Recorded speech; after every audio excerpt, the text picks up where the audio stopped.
Iran युद्ध में अब सबसे दिलचस्प मोड़ आ गया है और वो ये है कि इसमें यमन के हूथी विद्रोही भी शामिल हो गए हैं और आज सुबह ही हूथियों ने दूसरी बार इजराइल पर हमला किया है। इससे पहले उन्होंने 28 मार्च को इजराइल में कई हमले किए थे। हूती विद्रोहियों का दावा है कि उन्होंने इजराइल के कई सैन्य ठिकानों को निशाना बनाया है और यह हमला न केवल युद्ध के विस्तार का संकेत है बल्कि इस बात का भी प्रमाण है कि अब यह युद्ध कई देशों और कई समूहों को अपनी चपेट में ले चुका है। अब इसमें सिर्फ दो सेनाएं नहीं लड़ रही, अब इसमें बहुत सारे संगठन लड़ रहे हैं। इसमें हिजबुल्लाह भी आ गया, इसके अंदर अब हूथी भी आ गए।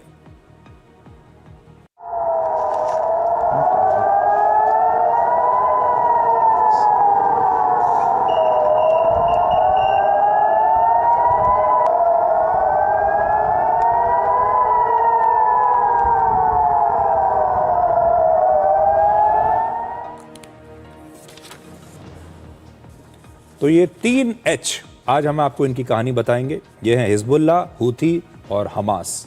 ये तीन ऐसे संगठन हैं जिनके पास बड़ी संख्या में फाइटर्स हैं। ये तीनों ही इजराइल से नफरत करते हैं, ये तीनों ही अमेरिका से नफरत करते हैं और इन्हें ईरान का प्रॉक्सी माना जाता है। यानी ये हैं ईरान की सेना ही, लेकिन अब ये ईरान के लिए बाहर से लड़ेंगे। हूथी के हमलों ने दुनिया को दो वजहों से चौंका दिया है। पहला, यमन से इजराइल की दूरी लगभग 2200 किलोमीटर है, फिर भी हूथी इतनी दूर से इजराइल पर हमला कर पा रहे हैं। ये सोचिए, नक्शे पर 2200 किलोमीटर दूर बैठकर वो इजराइल तक पहुंच रहे हैं। दूसरा, हूथी विद्रोहियों के पास ऐसी कौन सी मिसाइल है जिससे इजराइल का डिफेंस सिस्टम भी जिसे रोक नहीं पा रहा। हूथी विद्रोहियों ने इस हमले में जिस हाइपरसोनिक बैलिस्टिक मिसाइल का इस्तेमाल किया है उसका नाम है फिलिस्तीन 2 और यह कोई सामान्य मिसाइल नहीं है। इसकी स्पीड मैक 16 तक यानी करीब 19,000 किलोमीटर प्रति घंटा तक जा सकती है। यह मिसाइल सीधी लाइन में नहीं चलती बल्कि रेडार से बचने के लिए लगातार अपनी दिशा बदलती रहती है। साथ ही यह स्किप ट्रेजेक्टरी पर काम करती है, मतलब इसमें पहले ये मिसाइल अंतरिक्ष की तरफ जाती है, अंतरिक्ष में जाती है, फिर अचानक नीचे आती है और फिर वायुमंडल को छूकर दोबारा से ऊपर चलती है।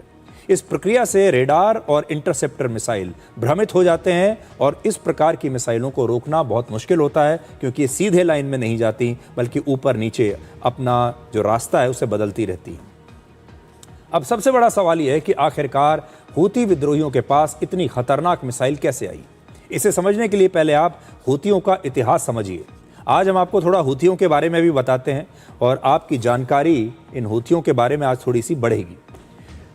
हूथी यमन के अल्पसंख्यक शिया जैदी समुदाय का एक राजनीतिक और सैन्य समूह है। शिया जैदी समुदाय का जैदी समुदाय ने 1990 के दशक में यमन के तत्कालीन राष्ट्रपति अली अब्दुल्ला सालेह के खिलाफ विद्रोह किया था और इस विद्रोह के लिए उन्होंने खुद को संगठित किया।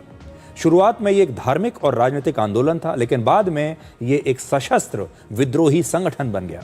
इस समूह का नाम इसके संस्थापक हुसैन अल हूती के नाम पर रखा गया है, इसलिए बहुत सारे लोग सोचते होंगे कि इन्हें हूती क्यों कहा जाता है। इनके जो संस्थापक थे उनका नाम था हूती। हूती विद्रोही खुद को अंसार अल्लाह यानी अल्लाह के साथी भी कहते हैं और 2011 में अरब देशों में अरब स्प्रिंग के विद्रोह के बाद यमन में भी एक ऐसा ही राजनीतिक संकट शुरू हुआ।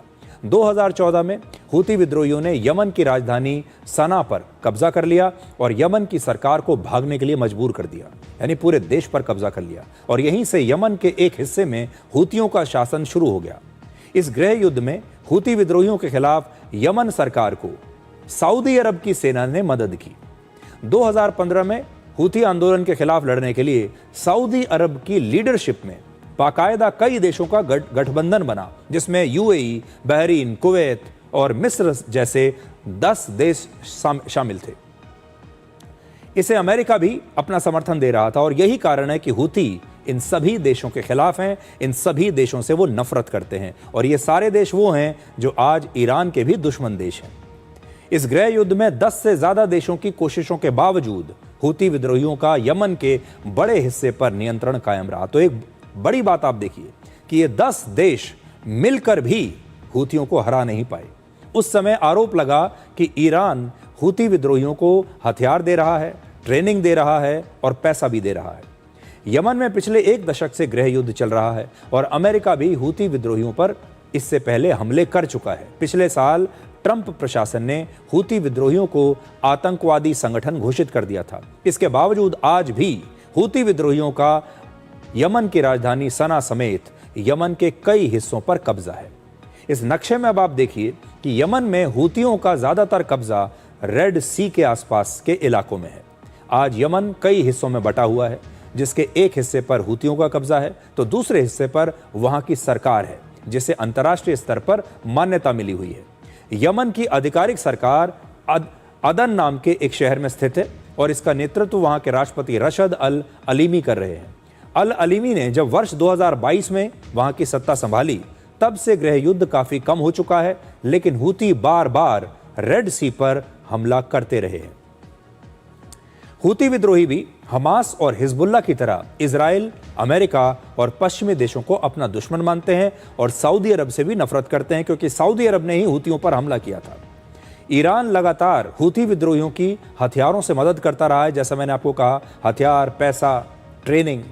हूतियों के पास इस समय आधुनिक लेटेस्ट बैलिस्टिक और क्रूज मिसाइल्स हैं जो 2000 से लेकर 2500 किलोमीटर तक हमला कर सकती हैं।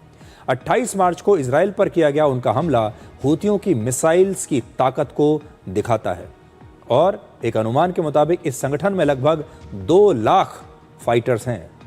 संख्या देख लीजिए आप, 2 लाख फाइटर्स इसके पास हैं। हूती विद्रोहियों ने खुद को किसी देश की आर्मी की तरह संगठित किया है और वो अपनी मिलिट्री परेड भी निकालते हैं। एक अनुमान के मुताबिक इनके पास 100 से लेकर 300 शॉर्ट रेंज बैलिस्टिक मिसाइल हैं, 50 से लेकर 150 मीडियम रेंज बैलिस्टिक मिसाइल हैं और 50 से लेकर 100 क्रूज मिसाइल्स भी इनके पास हैं। इसके अलावा 100 से ज़्यादा एंटी शिप मिसाइल्स भी हैं। हूती विद्रोहियों को ज़्यादातर हथियार ईरान से मिले हैं। इसके अलावा तस्करी के जरिए भी ये हथियार रशिया, चीन और उत्तर कोरिया से आते हैं। इसलिए इनके पास कितने हथियार हैं, इसका किसी के पास कोई सटीक अनुमान नहीं है। लेकिन आज हूती विद्रोहियों के पास जो मिसाइल्स और ड्रोन्स हैं, उनसे वो सऊदी अरब, यूएई, कतर, बहरीन और इजराइल पर हमला कर सकते हैं। हूती विद्रोहियों की कमाई मुख्य तौर पर उनके नियंत्रण वाले इलाकों में टैक्स और ज़बरदस्ती वसूली से होती है। वो यमन के बंदरगाहों पर आने वाले सामानों से भारी टैक्स वसूलते हैं। इसके अलावा उन्हें ईरान जैसे देशों से भी पैसा मिलता है और मदद मिलती है और इस पैसे से ही वो हथियार खरीदते हैं और फिर अपनी सैन्य ताकत को बढ़ाते हैं। हूतियों की ताकत का अंदाज़ा उनके इससे पहले लड़े गए युद्धों से आपको पता चलेगा। वर्ष 2015 से लेकर 2022 तक यमन में गृह युद्ध चला और इस दौरान सऊदी अरब के नेतृत्व में 10 देश मिलकर भी हूतियों को यमन से बेदखल नहीं कर पाए। 7-8 साल की लड़ाई के बाद भी हूतियों ने यमन की राजधानी सना पर अपना कब्जा जारी रखा। फिर वर्ष 2023 और 24 में हूतियों ने रेड सी में व्यापारिक जहाजों पर हमले शुरू किए। वर्ष 2024 में रेड सी से गुजरने वाले कार्गो शिप्स पर हूती विद्रोहियों ने 150 से ज्यादा हमले किए थे। वहां पर शिप्स का निकलना मुश्किल कर दिया था और इसी की वजह से सुएज कैनाल से व्यापार प्रभावित हुआ और इसके जवाब में अमेरिका और उसके सहयोगियों ने हूतियों के खिलाफ अपना ऑपरेशन शुरू किए, लेकिन वो हूतियों को यमन से तब भी नहीं भगा पाए, यानी ये अमेरिका के कब्जे में भी नहीं आए। पिछले साल मार्च में अमेरिका ने यमन के हूती लड़ाकों पर एक हवाई हमला किया था। करीब 3 महीने तक चले इस ऑपरेशन में अमेरिका के 3 फाइटर जेट्स और 5 आधुनिक ड्रोन्स नष्ट हो गए। उस समय हूती लड़ाके रेड सी में पश्चिमी देशों के व्यापारिक समुद्री जहाजों पर हमला कर रहे थे और इन्हें रोकने के लिए अमेरिका ने इन पर हवाई हमले किए। लेकिन इस ऑपरेशन पर 9,000 करोड़ रुपए खर्च करने के बाद भी अमेरिका हूती के फाइटर्स को पूरी तरह से खत्म नहीं कर पाया और आखिरकार अमेरिका ने उनके साथ समझौता करके अपना ऑपरेशन बंद कर दिया। तो सोचिए, हूतियों के साथ अमेरिका को समझौता करना पड़ा और फिर यह ऑपरेशन बंद करना पड़ा। ये जो पुराने युद्ध हूतियों ने लड़े हैं, इनसे पता चलता है कि अमेरिका सहित कई देश मिलकर भी आज तक हूतियों का सफाया नहीं कर पाए और हूतियों के इस युद्ध में शामिल होने से एक और मोर्चा अब खुल गया है। अभी तक पूरी दुनिया हॉर्मूज के बंद होने से परेशान थी, लेकिन अब रेड सी के जरिए भी अंतर्राष्ट्रीय व्यापार बंद होने की आशंका बढ़ गई है। इसके एक हिस्से से सुएज कैनाल के जरिए यूरोप जा सकते हैं और दूसरे हिस्से से हिंद महासागर के जरिए एशियाई देशों तक पहुंचा जा सकता है। और रेड सी और अरब सागर को बाब अल मंदेब स्ट्रेट आपस में जोड़ता है और ये स्ट्रेट ऑफ हॉर्मूज की तरह ही है। रेड सी में जिस जगह पर यह रास्ता है उस इलाके में हूती विद्रोहियों का ही कब्जा है और वो बेहद बहुत ही आसानी से यहां पर हमला कर सकते हैं। रेड सी के इस रास्ते के जरिए लगभग 12 से 15% अंतर्राष्ट्रीय समुद्री व्यापार होता है और इस रास्ते से दुनिया का लगभग 9% कच्चा तेल और 8% LNG गुजरता है।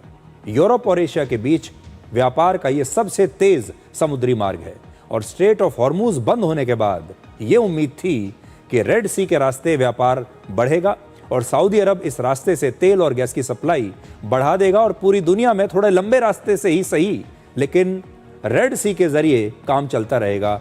लेकिन अब यह रास्ता भी हूथियों की वजह से बंद हो सकता है। ऐसा माना जा रहा है कि अगर यह रास्ता बंद हुआ तो दुनिया भर में तेल और गैस का बहुत बड़ा संकट खड़ा हो जाएगा। इजराइल पर हूती हमले के बाद फिर से कच्चा तेल आज $110 प्रति बैरल पर आ चुका है। सऊदी अरब को एशियाई देशों को तेल और गैस की सप्लाई करने के लिए पहले अब सुएज कैनाल पास करना होगा और फिर the Cape of Good Hope के रास्ते से गुजरना होगा और इसकी वजह से समय और खर्च दोनों ही बहुत हद तक बढ़ जाएंगे। इसलिए तेल जब आप तक पहुंचेगा यानी दुनिया तक पहुंचेगा तो समय भी बहुत ज्यादा लगेगा और महंगा भी बहुत हो जाएगा। तो यह है हूथियों की कहानी। अब हूथी इस युद्ध में प्रवेश कर गए हैं और अब वो ईरान की सेना के पीछे खड़े होकर ईरान का साथ दे रहे हैं। जब से यह युद्ध शुरू हुआ तो उस समय ऐसा लग रहा था कि यह युद्ध अमेरिका, इजराइल और ईरान के बीच हो रहा है, लेकिन धीरे धीरे खाड़ी के ज्यादातर देश इस युद्ध की चपेट में आ चुके हैं और अब हूती संगठन भी ईरान के पक्ष में इस युद्ध में शामिल हो गए।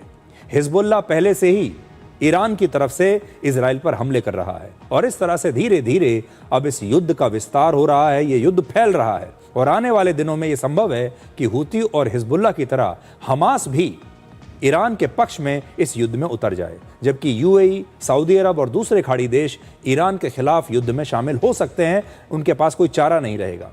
इस तरह से ये युद्ध रुकने के बजाय अब कई महीनों तक बढ़ भी सकता है और आज इसीलिए हमने आपको 3 H की कहानी सुनाई और वो 3 H हैं हिजबुल्लाह, हूती और हमास और ये तीनों ही ईरान के लिए लड़ रहे हैं।